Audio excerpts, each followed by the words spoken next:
Terima kasih atas kesempatannya. Perkenalkan, nama saya Erindi Ferdiana Nilasari dengan NIM 2019-210484. Di sini saya akan menjelaskan tentang hasil wawancara kelompok kami, yaitu dari perusahaan manufaktur. Di sini saya akan menanyakan kemarin tentang 5W1H. Yang pertama ada what, yaitu kita menanyakan bentuk usaha apa yang mereka dirikan. Nah, beliau menjawab bentuk usahanya membuat mahar seserahan pengantin untuk pernikahan.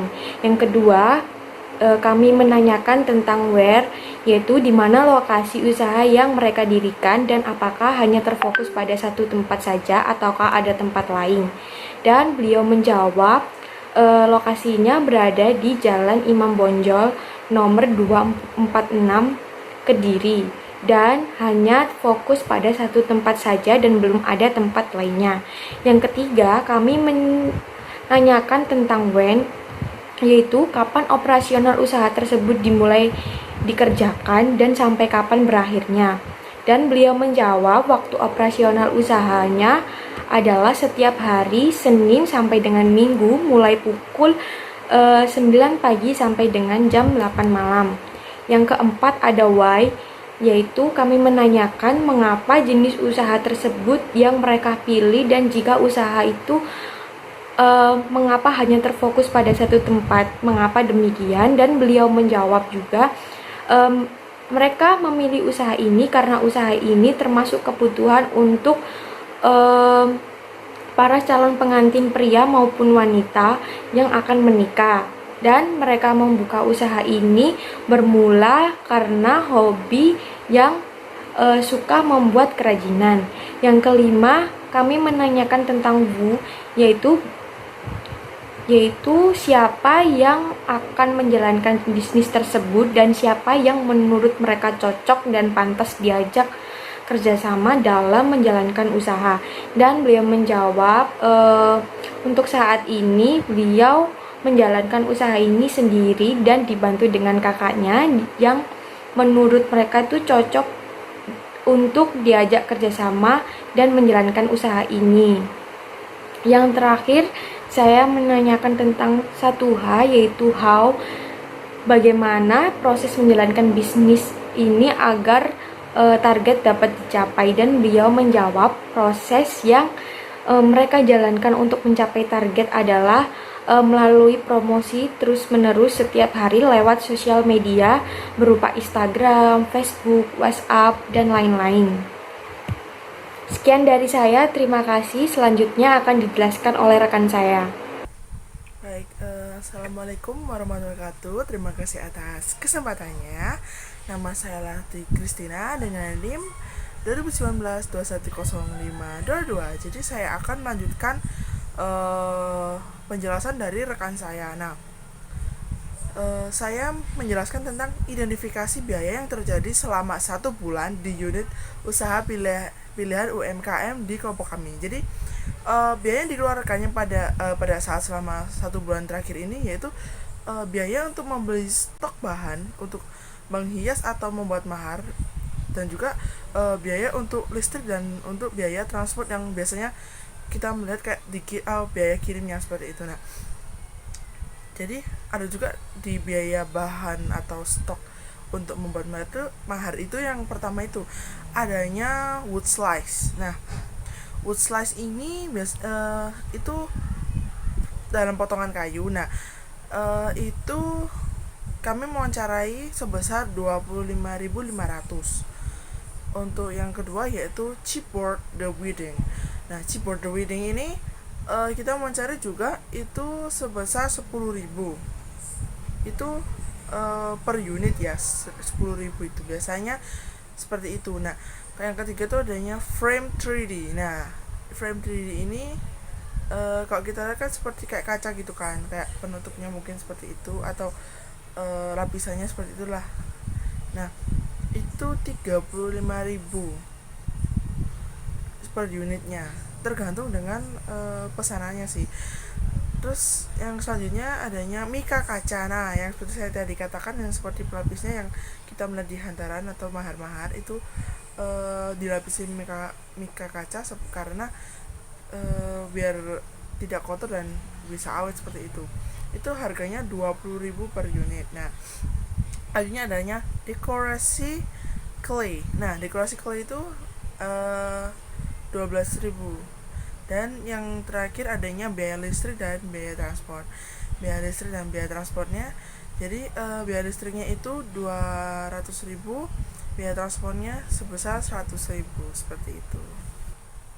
Selanjutnya presentasi ini akan dilanjutkan oleh rekan saya. Terima kasih. Assalamualaikum warahmatullahi wabarakatuh. Terima kasih atas kesempatannya. Perkenalkan, nama saya Nabila Disa Putri dengan NIM 2019-210523. Di sini saya akan melanjutkan presentasi dari rekan saya. Yang pertama, saya akan menjelaskan tentang menyusun matriks biaya. Di sini saya akan menjelaskan tentang klarifikasi biaya berdasarkan penyelusuran ke objek biaya. Di sini klarifikasi biaya berdasarkan penelusuran ke objek biaya ada dua, yaitu biaya langsung dan tidak langsung. Terus selanjutnya klarifikasi biaya berdasarkan perilakunya di sini ada tiga, yaitu biaya tetap, biaya variabel dan semi variabel. Di sini saya akan menjelaskan tentang biaya langsung. Biaya langsung di sini tentang di makalah kita itu termasuk di biaya variabel kan, karena biaya beli stok bahan untuk menghias mahar atau meliputi, yang pertama adalah wood slide potongan kayu, yang kedua adalah chipboard the wedding, yang ketiga adalah frame 3D, yang keempat adalah mika kaca, dan yang terakhir adalah dekorasi clay. Yang kedua, di sini saya akan menjelaskan biaya tidak langsung. Di sini biaya tidak langsung masuk ke biaya tetap dan semi variabel. Di sini saya akan menjelaskan tentang biaya tetap dulu. Biaya administrasi dan penjualan. Yang semi variabel adalah ada dua bahan, yaitu adalah biaya listrik dan biaya transportasi. Di sini menyusun laporan laba rugi sederhana periode 1 bulan terakhir, asumsi tanpa persediaan bahan baku BDP dan barang jadi. Sekian presentasi dari saya. Wassalamualaikum warahmatullahi wabarakatuh. Terima kasih. Baik, terima kasih atas kesempatannya. Perkenalkan, nama saya Evita Ayudiani dengan NIM 2019-210699. Di sini saya akan melanjutkan presentasi dari rekan saya, dan saya akan membahas laporan laba rugi sederhana periode 1 bulan terakhir, asumsi tanpa persediaan bahan baku, BDP dan barang jadi. Baik, saya akan menjelaskan biaya-biaya yang terkait. Di sini ada unit yang diproduksi sebanyak 20 unit dan unit yang dijual juga sebanyak 20 unit. Lalu untuk harganya senilai 800.000 per unit. Biaya administrasi dan penjualan variabel per unit senilai Rp10.000. Lalu untuk biaya tetapnya ada biaya overhead tetap senilai Rp3 juta. Lalu biaya administrasi dan penjualan senilai Rp5 juta. Lalu untuk BPL-nya senilai Rp25.000. Lalu untuk tenaga kerja langsung senilai Rp250.000 dan untuk BOP variabel senilai Rp50.000. Lalu di sini kami menggunakan perhitungan laba rugi eksternal dan internal, dan saya akan membahas laba rugi yang eksternal atau absorpsi. Di sini pertama-tama ada penjualan. Hasil dari penjualan itu unit jual dikali harga jual, yang mana 800.000 dikali 20 unit jualnya jadi 16 juta. Lalu ada BBL. BBL itu unit jual dikali biaya BBL, yang mana 25.000 dikali 20 unit jualnya sehingga nilainya 500.000. Lalu ada TKL, tenaga kerja langsung.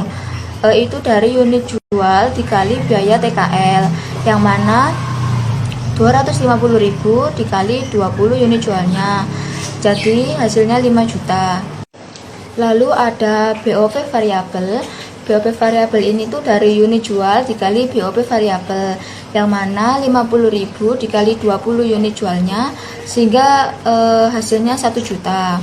Lalu di sini ada BOP tetap. BOP tetap itu unit jual dikali BOP tetap.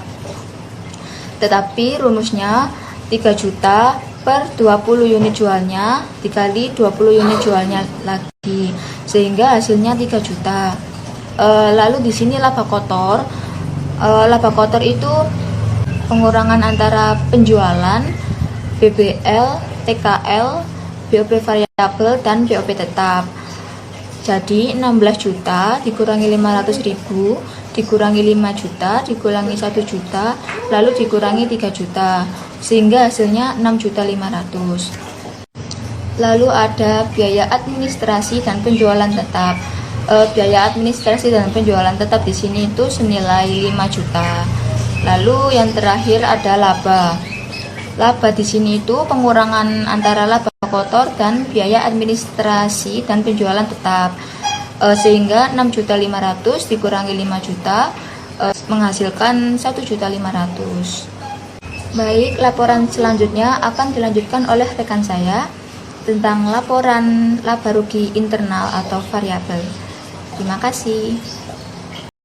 Terima kasih atas kesempatannya. Perkenalkan, nama saya Yulika Krisnawati Putri, NIM 2019-210723. Saya di sini akan melanjutkan presentasi dari rekan saya, yaitu mengenai internal variabel. Pada kolom tersebut, pada kolom internal variabel ada penjualan. Nah, di penjualan ini 16 juta. 16 juta dari unit jual dikali harga jual, hasilnya 16 juta. Lalu selanjutnya kita akan menghitung HPP-nya. Pada pos-pos HPP kita bisa melihat ada BBL. Pada BBL ini sejumlah 500.000 dari unit jual dikali biaya BBL. Lalu selanjutnya ada TKL, tenaga kerja langsung, sebesar 5 juta. Karena unit jual dikali biaya TKL hasilnya 5 juta. Selanjutnya beban overhead yang variabel itu dari unit jual dikali BOP variabel sebesar 1 juta. Lalu kita bisa melihat di bawahnya ada margin kontribusi sebesar 9.500.000. Pada BOP tetap sebesar 3 juta.